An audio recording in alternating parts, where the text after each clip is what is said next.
तो कहते क्या है, योग अग्नि करी प्रगट तब, और कर्म शुभाशुभ लाए, और बुद्धि सिरावे ज्ञान घृत, ममता मल जरी जाए। इतनी दूर तक इतनी साधना के बाद जो कहीं बचा रह गया सूक्ष्म था। इसका अभिप्राय यह है कि कहां पर वो अंतःकरण में का सब कुछ होता गया, निष्कामता भी आ गई, सब कुछ आ गई, पर सब कुछ आने के पश्चात भी, विराग के पश्चात भी कहीं ना कहीं ममता मल के रहने की संभावना। तो ममता मल उस प्रकार का नहीं है। कल इस विषय पर थोड़ी चर्चा भी हम कर रहे थे। तो वहां पर जो मल है, तो वो भौतिक पदार्थों में ममता नहीं। तब भौतिक पदार्थों से ममता न रहने पर भी व्यक्ति के अंत में वैराग्य का उदय हुआ, तो वैराग्य में ही ममता हो गई। और इसका अभिप्राय क्या कि अंत में शुद्ध ज्ञान के लिए का भौतिक ममता को काटने के लिए है, राग है, उसी में आनंदित हो जाओ। तो इसका अभिप्राय है कि एक बार वैराग्य में भी आसक्ति की सृष्टि करने की आवश्यकता है, वैराग्य को भी रसयुक्त बनाने की आवश्यकता है। पर बाद में यदि वैराग्य को लेकर के कहीं पर भी ममत्व का संस्कार शेष रहा, चाहे वो कितना भी शुद्ध ममत्व क्यों न हो, तो शुद्ध का जो सर्वथा निर्विकल्प ज्ञान है का उसका उदय नहीं हुआ। इसलिए इस सारी साधना की प्रक्रिया में ममता का जो मल है वो सबसे अंत में निकलता है, ये बताया गया। वो कह सकते हैं कि ममता सूक्ष्म होते होते अंत में जितनी ममता बचती है वो अंतिम क्षण में जब बुद्धि पूरी तरह से निर्विकल्प होती है, यहाँ तक कि समाधि में भी। यहाँ पर गोस्वामी जी का ऐसा संकेत है जिसकी बहुत विस्तार से चर्चा करने में संकोच लगता है, पर यहाँ मैं आश्रम में आप लोगों के प्रति आदर प्रकट करता हुआ ये मान करके चलता हूं कि आप लोग इसके अधिकारी हैं। यहाँ पर ये कहा गया कि उसको जलाने के लिए योग की अग्नि जलानी पड़ेगी। तो उसका अभिप्राय यह है कि इतनी साधना के पश्चात व्यक्ति योगाभ्यास करे। तो योगाभ्यास में ममता मल जरी जाए का अर्थ यह है कि योग के ग्रंथों का जिन लोगों ने अध्ययन किया होगा तो उन्होंने पढ़ा होगा कि योग में भी, समाधि में भी भेद कर दिया गया। क्या बोले, अब भौतिक विषय का कोई ध्यान नहीं रहा, सांसारिक प्रपंच से मन पूरी तरह से हट गया और सर्वत्र से मन हट करके अंतःकरण में समाधि का साक्षात्कार हो गया। पर उसमें भी पतंजलि ने और योगियों ने विचार करके कहा कि नहीं, वहां पर भी विकल्प रह जाता है। तो विकल्प जब अंत में समाधि में ये विकल्प भी कट जाए, पहले उसको सविकल्प समाधि मिलेगी और सविकल्प समाधि के पश्चात जब निर्विकल्प समाधि का उदय होगा तब कहीं जाकर के आत्म साक्षात्कार होगा। ये सविकल्प समाधि तक जो साक्षात्कार होगा वो संस्कार के अनुकूल होगा, और जो सविकल्प के पश्चात निर्विकल्प समाधि के पश्चात जो साक्षात्कार होगा का वही परम सत्य का साक्षात्कार होगा। तो इसमें सबसे बड़ी प्रक्रिया यही है, अंत में जिसको पूरी तरह से निकाल देना है, समग्र जीवन से ममता को खाली करने वाले भी अपने आप के अपने जीवन में कहीं न कहीं ममता का संस्कार शेष रह जाता है। और इसको जब समाधि के द्वारा इस ममता की विकल्प वृत्ति को ही मिटा दे, तब कहीं जाकर के मनुष्य के जीवन में पूर्णता आती है, व्यक्ति के जीवन में पूर्णता आती है। तो इस प्रसंग में तो ममता की प्रक्रिया को सबसे अधिक जटिल बताया गया।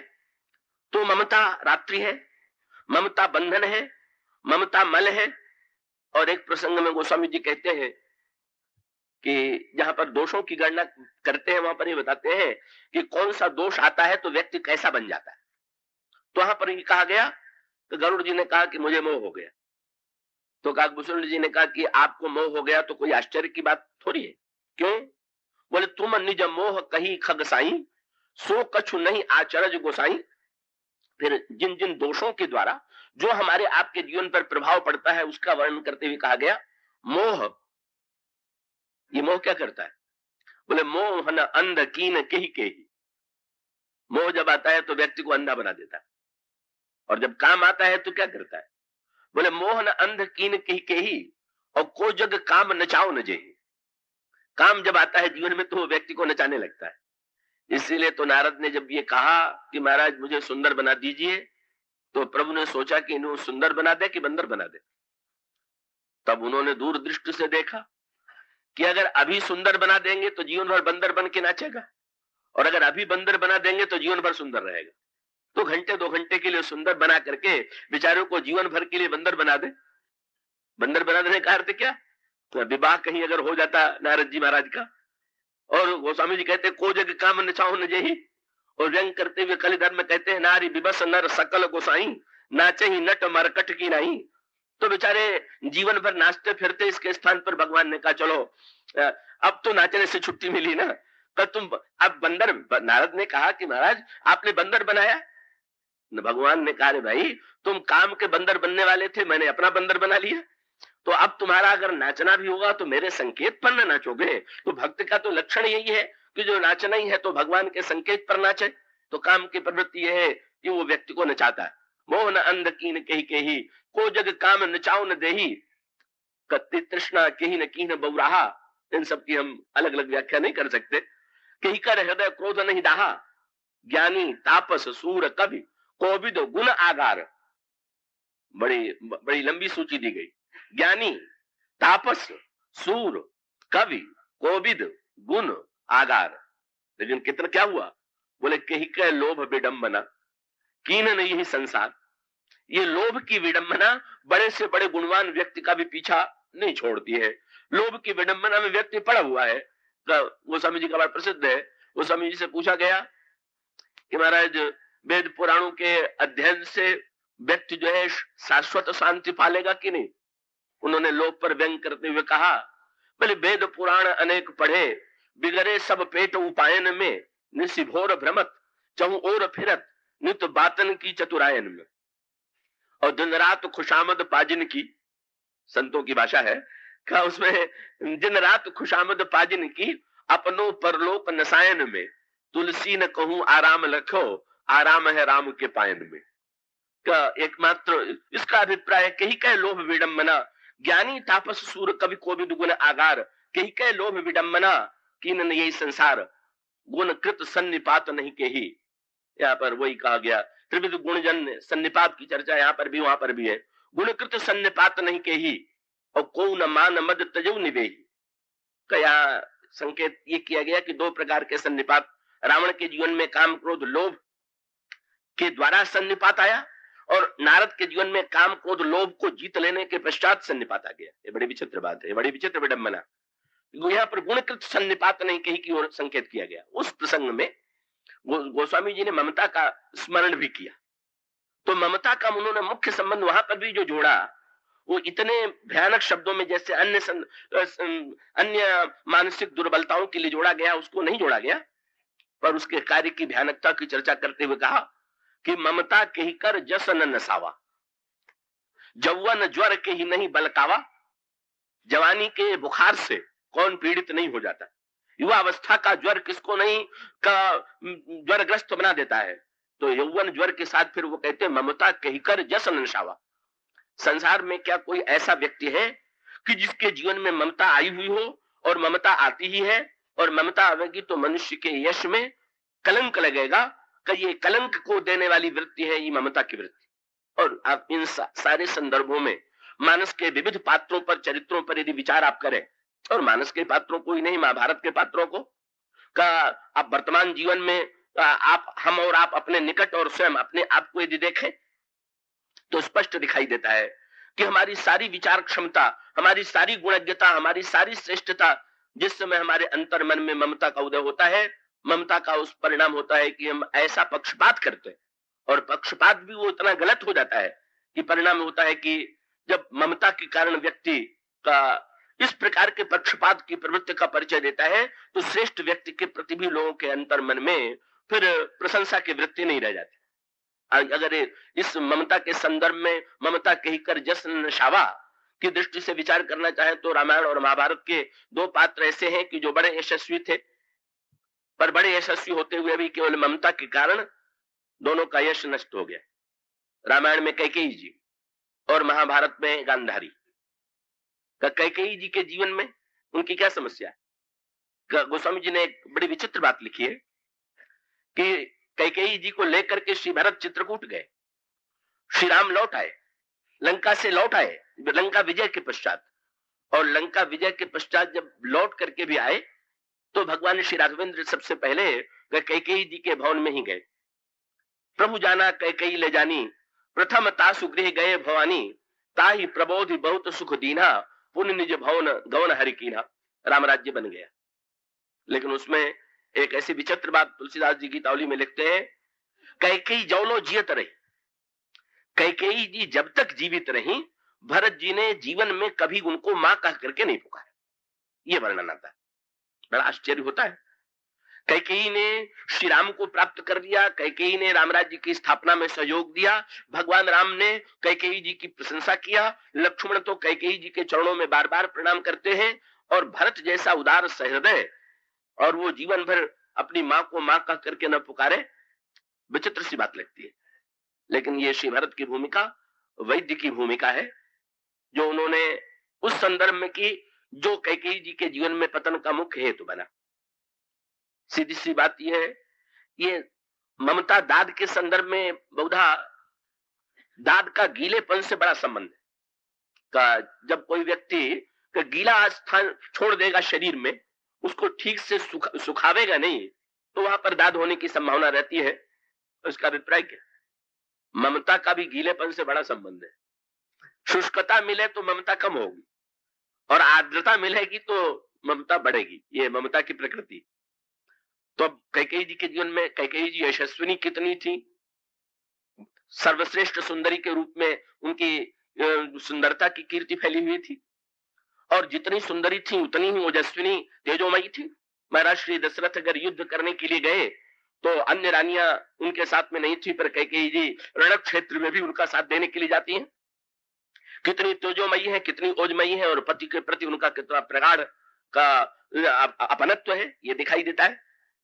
और उनकी उदारता भी इतनी प्रसिद्ध थी कि सभी लोग कहा करते थे कि सौतिया डास सब में पाया जाता है, लेकिन कैकेयी इसकी अपवाद है।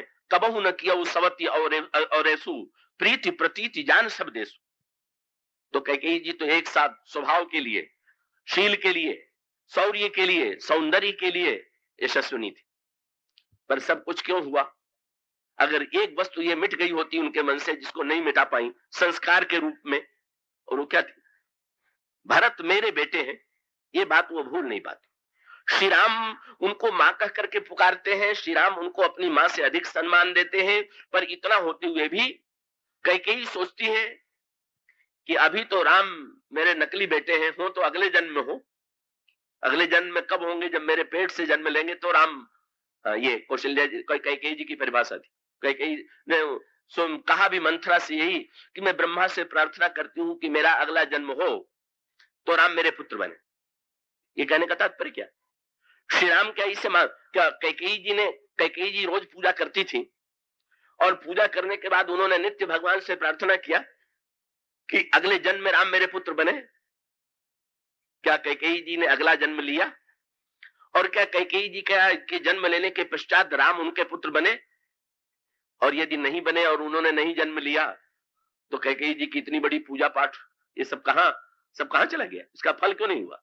नहीं, कैकेयी जी और भगवान श्री राम में मतभेद यही।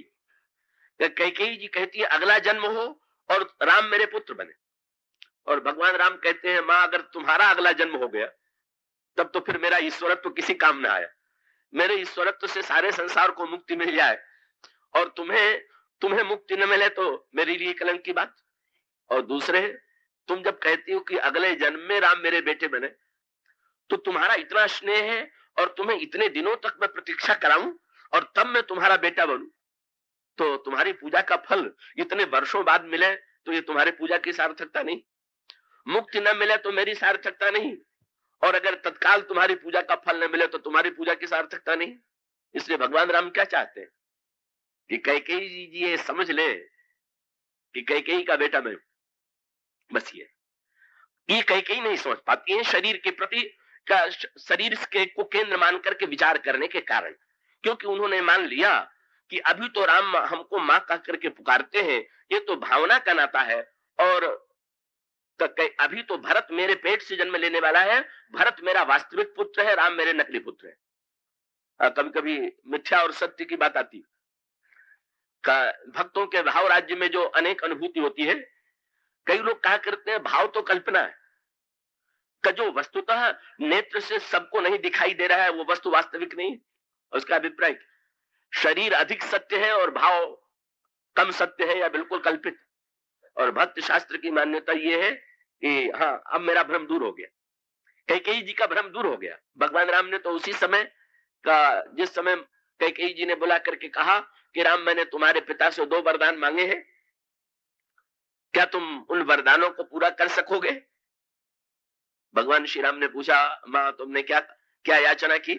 उन्होंने कहा, एक याचना मैंने ये की कि मेरा पुत्र भरत राजा हो, और दूसरी मेरी याचना है कि तुम 14 वर्ष के लिए बन जाओ। भगवान श्री राघवेंद्र ने चरणों को पकड़ लिया और मुस्कुरा करके कहा और पुकारा, बोले, सुनु जननी। कैकेयी जी से कहा, जननी, कहने का अभिप्राय क्या? तुम तो कह रही थी अगले जन्म में राम मेरे बेटे बने, और तुम अब समझ लो कि तुम्हारा बेटा मैं हो गया, मेरी जननी तुम हो गई।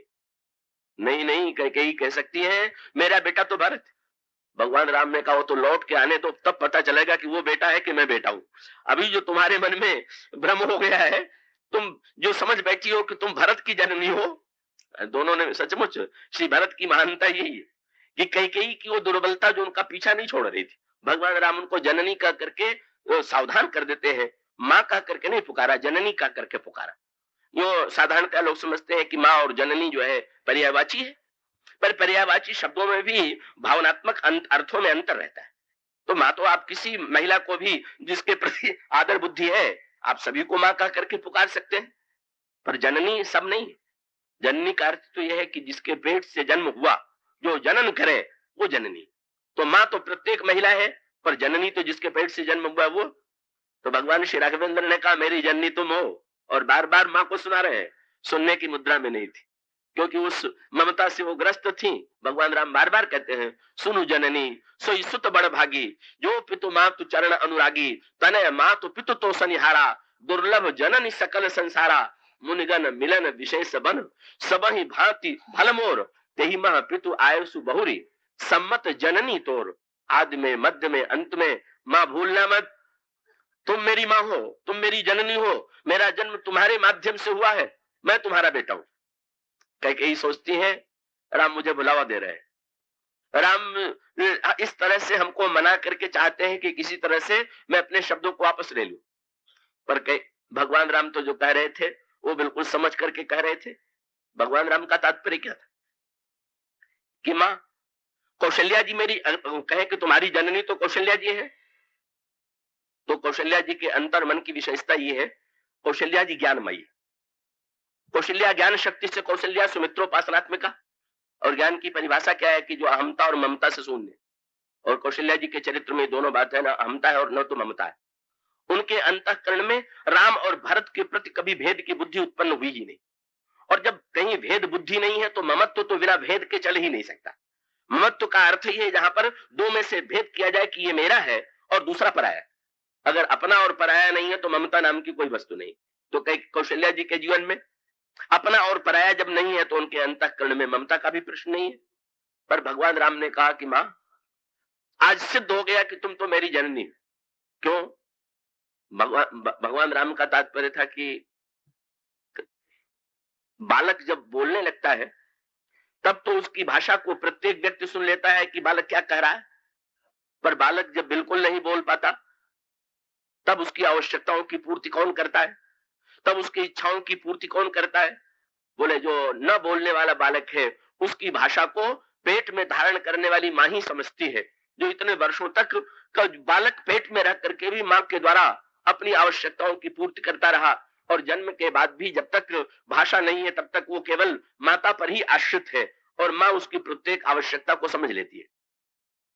भगवान राम ने कहा कि तुम मेरी जननी हो, आज स्पष्ट प्रमाण मिल गया। क्या? बोले मेरे मन में एक विचार आया पर डर के मारे मैं बोल नहीं पा रहा था, और पूरी अयोध्या में कोई समझ नहीं पाया। पर तुम मेरी जननी न होती तो मेरे मन की बात कैसे जान लेते? क्या भगवान राम का संकेत था? कल ही जब गुरु जी ने कहा कि तुम्हें अयोध्या का राज्य मिलेगा तो मैं दुखी हो गया और सोचने लगा कि विमल वंश यह अनुचित एकू, बंधु बिहाई बड़े ही अभिषेकू, छोटे को राज्य मिलना चाहिए। पर मां गुरु जी से डर के मारे मैं नहीं कर पाया। कौशल्या अम्मा ने सुना तो प्रसन्न हो गई। अगर वो जननी होती तो मेरे मन की बात समझ लेती। कोई नहीं समझ पाया, लेकिन तुम सचमुच जननी थी। मैंने कल सोचा कि भरत राजा होता तो कितना अच्छा होता, और आज तुमने वरदान मांग लिया कि भरत राजा हो, तो तुम मेरे हृदय की भाषा को समझने वाली हो। माँ, तुम विश्वास करो, तुम मेरी माँ ही नहीं हो, तुम मेरी जननी हो, मैं तुम्हारा बेटा हूं। कैकेयी ने विश्वास नहीं किया, लेकिन श्री भरत ने इसकी पूर्ति करके दिखा दिया।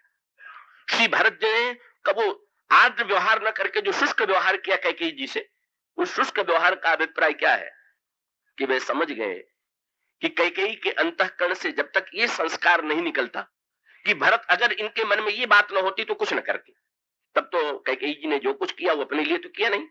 उन्होंने अयोध्या का राज्य ये तो नहीं कहा कि मैं सिंहासन पर बैठूंगी, अयोध्या के राज्य पर तो अपने बेटे को बैठाने की ही बात उनके मन में थी, और बेटे को बैठाने की इसलिए थी कि वो बेटा मेरा है। श्री भरत ने निर्णय किया कि माँ का अगर ये ममत्व नष्ट नहीं किया जाएगा, माँ का कल्याण कभी नहीं होगा। और तब इतना शुष्क उन्होंने व्यवहार किया, इतने कठोर शब्दों में भर्त्सना की, उस शुष्कता का परिणाम बड़ा सुंदर हुआ। क्या कैकेयी जी ने जब भरत की फटकार सुनी, तब उनको कैकेयी तो भरत तो आंखों से ओझल हो गए, और मन की आंखों के सामने राम आ गए। याद आने लगा, बोले राम ने बन जाते समय क्या कहा था, और ये का जिसको मैंने बन दिया उसने मुझसे क्या कहा, और जिसके लिए बन देने के लिए मैंने इतना अनर्थ किया, अपयश लिया, कलंक लिया, फिर विधवा बनी, वो क्या कह रहा है। कहीं राम ने जो उससे जननी कह करके पुकारा था, कहीं राम का शब्द तो ठीक नहीं।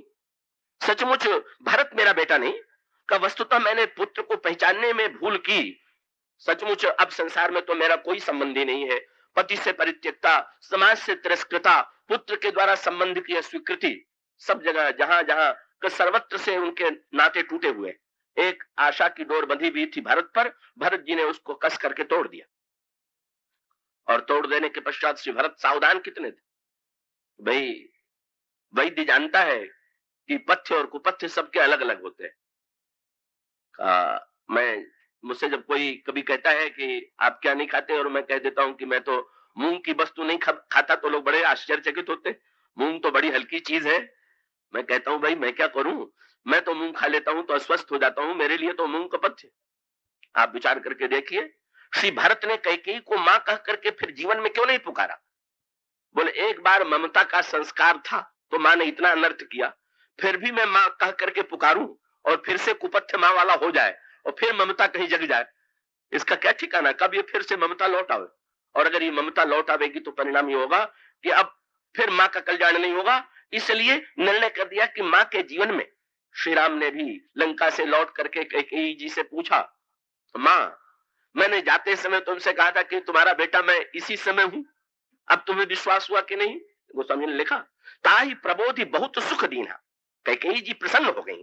कैकेयी जी के मन में ये बिल्कुल बात नहीं रह गई। कुछ लोग कहा करते हैं कैकेयी जी ने राम से कहा कि भरत से मुझे मां कहलवा दो। वे लोग तो बड़ा अनादर करते हैं कैकेयी के चरित्र का। वे तो भगवान राम के भक्त का अनादर करते हैं, जो ये कहते हैं कि श्री राम ने आग्रह कि श्री राम से कैकेयी जी ने हट किया कि एक बार का भरत मुझे मां कह करके पुकार दे।